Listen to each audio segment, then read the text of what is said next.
तो देखो अगर इसका फॉर्मेशन देखा जाएगा तो क्या बताओगे? ग्लूकोज का formation of glucose.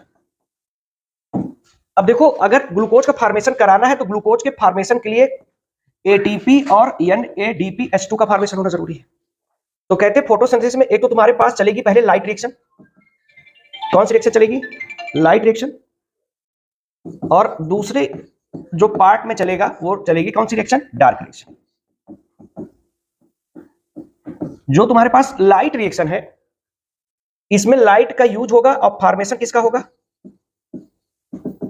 Formation of ATP and NADPH।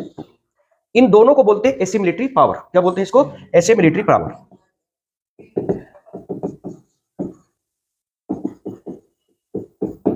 ये हो गया फॉर्मेशन ऑफ ATP। और इसी ATP का यूज हो जाता है ग्लूकोज बनाने में। लेकिन ग्लूकोज बनेगा किससे? तो CO2 के रिडक्शन से। CO2 जब रिड्यूस होगा तभी जाके ग्लूकोज का फॉर्मेशन होगा। उसको रिड्यूस कराने के लिए क्या चाहिए? ATP और NADPH2। तो क्या होगा? रिडक्शन ऑफ क्या बताओगे? CO2 into glucose by the use of ATP and NADPH2। Dark reaction में ये होगा। अब देखो क्या होगा अगर ये डार्क रिएक्शन है तो यहां पर ग्लूकोज बना और यहां पर ATP NADPH2 बना। एक कहानी यहां पर रटी जाती है LGTB की। LGTB का मतलब होता है कि जो लाइट रिएक्शन होती है वो कहां होती है? ग्राना में। तो लाइट रिएक्शन तुम्हारी जो चलेगी वो ग्राना में चलेगी और ग्राना के अंदर कहां चलेगी? तो बोलेंगे कहां पर? बताओ। थैलेकॉइड। देखो यहां पर तुमको ये स्ट्रक्चर दिखेगा। इस स्ट्रक्चर में देखोगे तो ये जो पूरा ग्रुप कहलाता है वो क्या कहलाता है? ग्राना। और एक जो सिंगल इसमें से है ना क्या कहलाएगा? थैलेकॉइड। तो यहां पर लाइट रिएक्शन चलेगी। अब अच्छा LGTB में एक बात को और समझना होता है कि ग्राना के अंदर जाओगे तो थैलेकॉइड मिलेगा। जैसे तुम अगर कोचिंग आए, कोचिंग में आने के बाद फिर कहां पर जाओगे? क्लासरूम में। तो उसी तरह से एक पहले बड़े यूनिट का नाम लिया जाता है ग्राना का, और फिर ग्राना के अंदर कहां पर? थैलेकॉइड। और ऐसा कभी क्वेश्चन बनता है कि बताओ कौन किससे मिलकर बनता है? तो बताओगे ग्राना किससे मिलकर बनते हैं? थैलेकॉइड। या थैलेकॉइड आपस में क्या बनाते हैं? ग्राना। बात समझ में आ गई? तो इस तरीके से ये कहानी चलेगी तुम्हारे पास लाइट रिएक्शन की। और ये जो डार्क रिएक्शन चलती है वो कहां पर चलती है? बताओ। स्ट्रोमा में। तो डार्क रिएक्शन कहां चलती है? स्ट्रोमा में। तो dark reaction occurs in stroma. कहां पर चलती है? स्ट्रोमा में।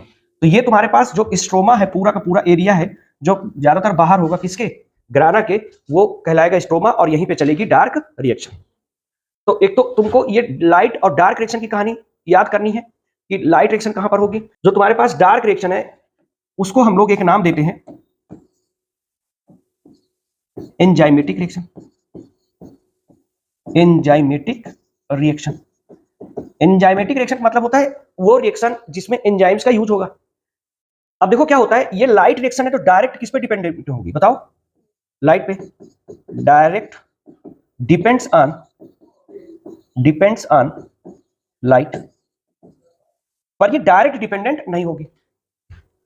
तो क्यों? क्योंकि ये तुम्हारे पास डार्कनेस में भी हो सकती है ना, और ये लाइट पे डिपेंडेंट नहीं होगी। तो देखो ये तुम्हारे पास एक लाइन एनसीईआरटी लिखता है कि जो डार्क रिएक्शन है this should not be constructed to mean that they occur in, क्या लिखा है? Occur in darkness that they are not light dependent. तो ये तुम्हारे पास क्या हो जाएगा? लाइट इंडिपेंडेंट हो जाएगी। क्या हो जाएगा? Light independent reaction.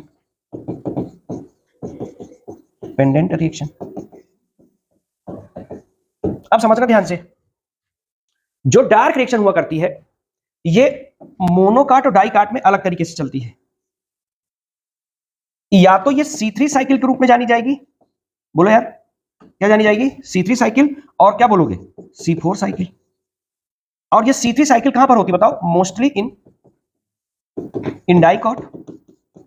और C4 साइकिल कहां होगी? Mostly in monocot. तो ये तुम्हारे पास मोनोकाट में रहेगी और ये डाइकाट में रहेगी। लिखोगे ओनली C3 साइकिल। अब क्या होती C3 साइकिल बात करेंगे बाद में, केल्विन साइकिल इसको बोलते हैं। और यहां पर क्या होगी, both C3 and C4 cycle hatch and slag cycle इसको बोलेंगे। लाइट रिएक्शन की बात करते हैं तो लाइट रिएक्शन तुम्हारे पास अगर देखा जाए तो दो तरीके से बटेगी। कैसे, कोई बताएगा? साइक्लिक और नॉन साइक्लिक। कैसे बटेगी?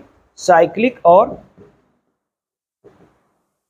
एक होगी नॉन साइक्लिक। पूरा नाम कोई बताएगा? Cyclic photophosphorylation. क्या नाम पड़ेगा? Cyclic photophosphorylation. और नॉन साइक्लिक को क्या बोलोगे? Non cyclic photophosphorylation.